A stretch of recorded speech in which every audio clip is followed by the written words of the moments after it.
As a plus size girl আমার ঈদ আসলে তো মন খারাপ হয়, কারণ আমি চারপাশে দেখি সবাই মন মতো শপিং করতেছে।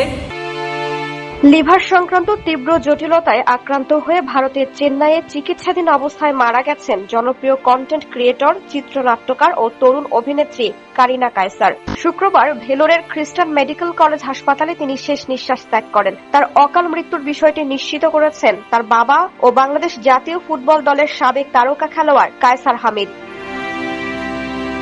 এই প্রতিভাবান তরুণীর আকস্মিক বিদায় সংবাদে দেশের ছবিজ অঙ্কন ও সামাজিক যোগাযোগ মাধ্যমে শোকের ছায়া নেমে এসেছে।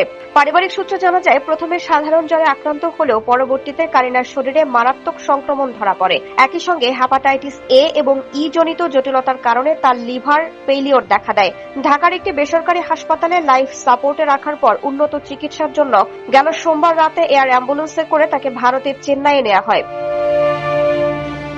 চিকিৎসকরা প্রথমে তার ফুসফুসের সংক্রমণ নিয়ন্ত্রণের চিকিৎসা শুরু করেন এবং লিভার ট্রান্সপ্লান্ট বা প্রতিস্থাপনের প্রস্তুতিও নিচ্ছিলেন। কায়সার হামিদ বলেন, ফুসফুসে অ্যান্টিবায়োটিক দেওয়ার সময় হঠাৎ করেই কারিনার রক্তচাপ অনেক নিচে নেমে যায়। এরপর চিকিৎসকেরা তাদের সর্বোচ্চ চেষ্টা করলেও শেষ পর্যন্ত তাকে আর বাঁচানো সম্ভব হয়নি। সামাজিক যোগাযোগ মাধ্যমে অত্যন্ত প্রাণবন্ত উপস্থাপনা ও জীবন ঘনিষ্ঠ কন্টেন্ট তৈরির মাধ্যমে তরুণ দর্শকদের মাঝে ব্যাপক জনপ্রিয় হয়ে উঠেছিলেন কারিনা কায়সার।